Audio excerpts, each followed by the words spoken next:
Lesson 6, Feeding Your Bees. The feeding of your bees is one of the most important tasks to understand and to make sure that you know when the best time is to supplement their feed and what kind of feed to give them. Different kinds of feed are given at different times of the year. In spring, the sugar-water ratio is 1:1, 1 part sugar, 1 part water. In fall, your sugar-water ratio is 2:1, 2 parts sugar to 1 part water. In winter, if you need to feed, it's going to be a solid kind of sugar, either granulated sugar or hard candy. Different kinds of feed, as I said, are given at different times of the year. Your spring feeding is going to be the 1:1 sugar water. When your bees first arrive, they come with a can of sugar water that they use for feed during transport. It needs to be maintained when you put your bees in your new hive, at least until there's enough nectar available for them to go out, forage, and bring in their own honey supplies. Providing feed helps the queen to lay eggs by stimulating her, gives the feeling to the hive that there is nectar source out there so that they can start building up heavily. And as you establish a new hive, they don't have any cells pulled out from their foundation in which to lay brood or to store supplies. So it takes a great deal of energy for them to do all that work as they establish a new hive for you. Usually you do this 1:1 sugar feeding until your honey flow starts. In the summertime, it's rarely done supplemental feeding. Usually the bees are out, they're foraging, there's enough nectar available for them, so you don't usually need to feed during the summer. However, there's a couple of exceptions to that. If there's a long period of no honey flow due to weather conditions such as drought or unseasonably cold weather or a heavy period of rain, it could be that you would need to provide them with some feed. Or if you've caught a swarm and you're starting a new hive, you would need to treat it just like you would when you receive your first package of bees. So you would go ahead and provide sugar water for them. In the fall, you are going to increase your ratio of sugar water. So it turns out that you will do 2 parts of sugar to 1 part of water. And the reason for this is that you want a higher concentration of sugar because there will not be as much natural evaporation in the cooler temperatures, and you don't want the bees to spend their energy evaporating the water in order to be able to store the feed. Part of the preparation for getting ready for winter is this period of fall, and you're ensuring that the bees have enough stores for the winter and the early spring. So when you're inspecting your hives in the late summer to determine if there's honey available for you to harvest, you will always leave the hive with enough stores for themselves. If a hive doesn't have enough stores, you will need to provide supplemental feeding. And if you aren't sure, the best guideline is provide supplemental feeding.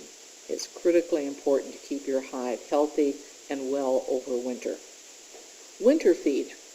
If you're positive that the hive has enough stores of their own for the winter, there's no need to provide additional feed.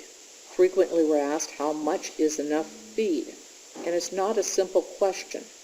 Temperatures play a huge role, and the warmer the winter, the more stores will be consumed because the bees will be more active in the hive. Most beekeepers provide feed to ensure that regardless of the weather, their bees will have options for food. If the bees don't need it, they won't use it. If they do, you have provided it. Winter feed is a solid feed. It can be simple granulated sugar, or it can be hard candy patties. And even the patties can have supplemental vitamins and essential oils added to help with the health of the hive over winter. If you use granulated sugar, it's very simple to feed your bees using that approach. On the top of your frames, place a piece of non-treated paper, thin paper, like a paper towel. directly on the top of the frames in your top hive body. This sheet of paper will not cover the whole top, allowing for ventilation and airflow. Pour approximately 5 pounds of sugar directly onto the paper, and then using a super, cover that sugar layer with an empty super and put your inner cover and your cover on top of that. The moisture from the hive will dampen the paper. The sugar will become moist, melting into the paper.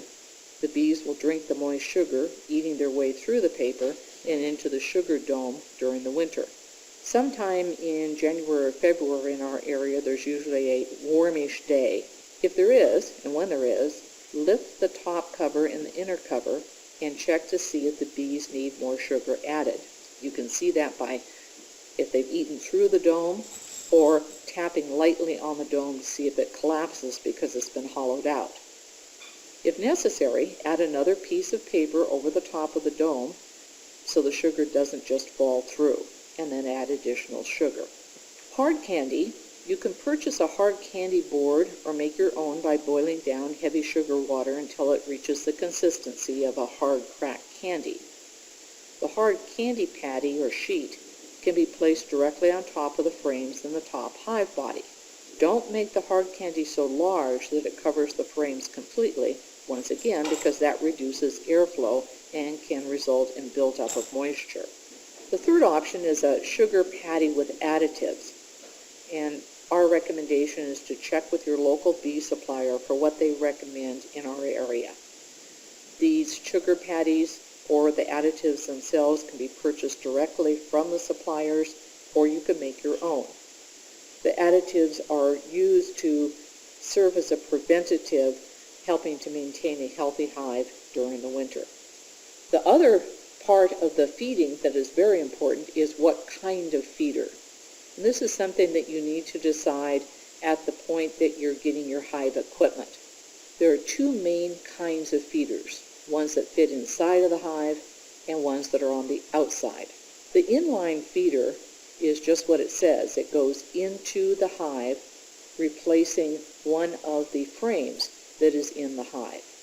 It usually comes with a top and mesh ladders that run down into the container, which give the bees a way of accessing the sugar water without drowning. This is a very effective feeder, works well for most beekeepers. Its drawbacks come from the fact that the hive needs to be opened to see how full or empty the feeder is, so it's not as easy to monitor as some others. But by simply sliding the inner cover over to expose the feeder, there's very little disruption to the bees, and you can add additional sugar water if necessary. The feeder needs to be placed on the edge of the frames, right against the side of the hive body, not in the center where the brood rearing takes place. Other kinds of feeders, a Boardman feeder is pictured in the upper right. It's an inverted jar or a container that holds the sugar water with a built-in feeder tray for the bees. The jar lid has tiny holes poked in the top, just like the can of feed that came with your packaged bees. And there's a feeding tray with a snorkel that inserts inside the hive, as you can see from the middle picture. This is easy for the bees to access. They don't leave the hive, and it's easy for the beekeeper to monitor. They can always see the level of sugar water and replace the mason jar with another full one when needed without causing much disruption. Other kinds of feeders, there's a top feeder which comes in a variety of styles. It fits on top of the hive body completely. You place the inner cover on top and the top cover. Holds a large volume of feed, which is a positive if you're needing a lot of feed because you aren't able to monitor closely, or if you're going to be gone for a period of time. It's relatively easy to fill and relatively easy to monitor because you're just leaving it in place and you're just opening the top two lids. There are drawbacks to this are some beekeepers do have trouble with their bees getting in and drowning with these two. But once again, some beekeepers use them and say that they work well. There are so many different kinds of feeders, and beekeepers are an inventive group. In this case, you can use a simple mason-type jar with small holes punched in the lid, very much like the can that came with your packaged bees. You can place this jar full of your sugar water upside down on top of your inner cover, which will be right above the frames in your hive body. The bees will come up and be able to drink out of those holes, and you're easily able to monitor how much feed they're taking, or if you need to add feed, by opening the top lid. So if you use this approach, you'll put your inner cover on top of your hive body, you'll put an empty super on top of that, and then you'll put your telescoping cover next. There are many other ways to feed your bees, and beekeepers are an inventive group, and while there are specialty feeders that can be purchased or built, there are also the very simple ones that do get the job done. Some people use food-sized storage bags, plastic sealable bags. You fill the bag with sugar water, you seal it, you lay it flat on top of the frames in a hive, and you cut with a knife or a razor blade 1 to 2 inch slits on the top of the bag. The bees will come up, drink out of the slits, the bag collapses as the feed is used, and all you need to do is bring out a new bag filled with feed when you need to supply more. Other beekeepers use combinations, where in the picture here shows the food bag option along with a regular Boardman feeder that has just been put inside of a hive. Just as it's important to know when to feed your bees, it's important to know when to stop feeding your bees.